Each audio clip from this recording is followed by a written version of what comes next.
Hey everyone, happy Tuesday. I have to say that I'm happy to be back to sharing with you. Truth of the matter is, dude, I don't know who comes across these things. I don't know if it means anything to anyone. This could absolutely just be an exercise in futility. I have no way of knowing. And can I just tell you, I really like it like that. I like to imagine that nobody comes across these things, okay? And even when they do, they just sort of go, eh, skip, right? Which is sort of a crazy thing to say because in so many ways, I am pouring out of myself in these messages, right? And so, why would a person um, have that sort of secret desire? Like, I hope nobody finds this. um, I think it's because I do pour so much of myself out there, dude.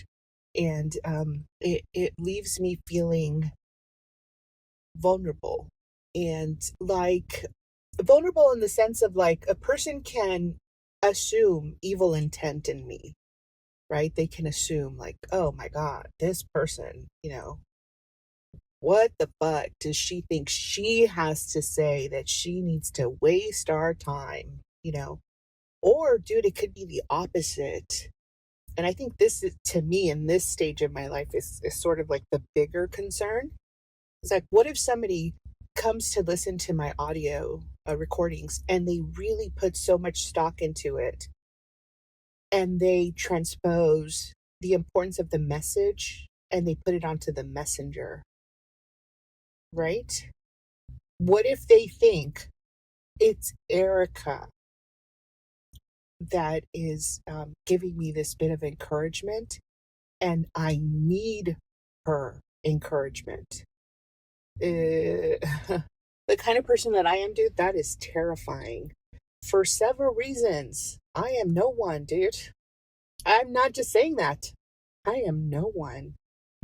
More than that, dude, the message, yeah, it's coming from me. It's true, dude. But in my heart, my conviction, my belief is that that message is coming through me very often.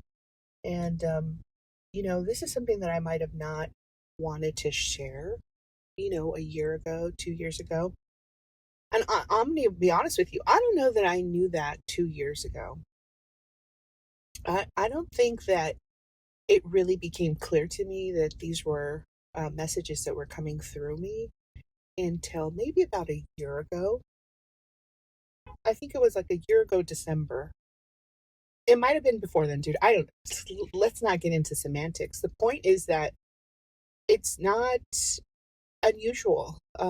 I come across interviews all the time by like writers or poets, musicians, who say, dude, it's like the information was there. The song was there existing.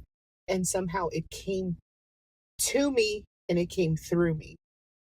And so it's sort of intimidating to admit that out loud because, again, it's this feeling of like, why do you think that, you know, in my case, the universe, right, would choose you as like a vessel of communication? I, for me, it feels like, we're putting way too much importance in that, in that concept. To me, I'm just like the speaker. You know what I mean? Like if you put a song on and then you hook your speaker up to it, the speaker isn't doing the fucking work. Right? The song is only going through the speaker. The speaker did not create this beautiful moment. Right? This beautiful song was not like, they were not the originator. And so in that sense, I feel like it's not that big a deal, dude. It is a big deal, but I also feel like we, all of us, are communicated to by the universe. It's just a matter of like how willing we are to see it as that, how open we are to those messages. I am a person who On the daily, I'm looking for these messages. I purposefully set time aside to spend time with the universe, okay, and open myself up to whatever communication wants to come through. And sometimes the communications are encouraging, and sometimes they're like difficult. They're really difficult because I'm having to look at myself honestly and face my own fear, face my own internal judgments, my own prejudices, okay? Um, face my own wounding. It's so many different things. And dude, it's not easy. It is not easy, okay? And it is work that I do on the daily. And I never know what I'm going to get. I never know what I'm going to get, dude. But it is important work. I'm going to be honest with you. For me, who I am, my wish, my desire is that I could just do this. Like for work, for my life, for my purpose. You know what I'm saying? I wish that I could just spend time with the universe. I wish that I could just do this and not have to worry about any other fucking thing in this life. I remember I came across a documentary maybe about a decade ago.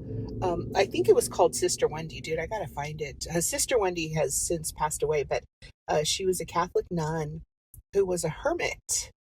And she was like an art historian, dude. She's like incredibly talented, gifted, smart woman, dude.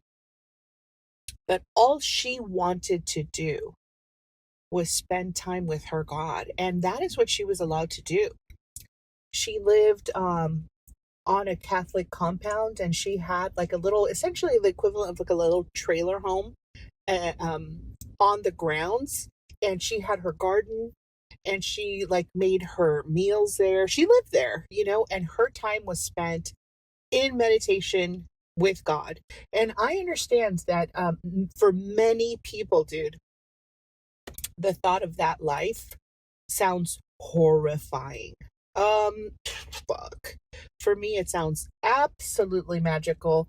Um, I think the big difference between Sister Wendy and I, in that sense, as far as life choices, is that I know that I am meant for a romantic partnership, dude. I've known that my whole life, okay? And so the space that I'm in now is like, I would like an energetically equal partnership. Um, just because this is the desire of my heart, it doesn't necessarily mean that it'll come to be. I'm about to go on a drive right now. I could be pancaked on that drive and that be the end of it. Okay? That's fine, dude. Not every dream is going to be fulfilled. Okay? Not every wish is going to come true. That's not the point of life, dude. It just isn't the way it works. Okay? But while I am living, I have this internal knowing, dude, that I am bound for a good and true love.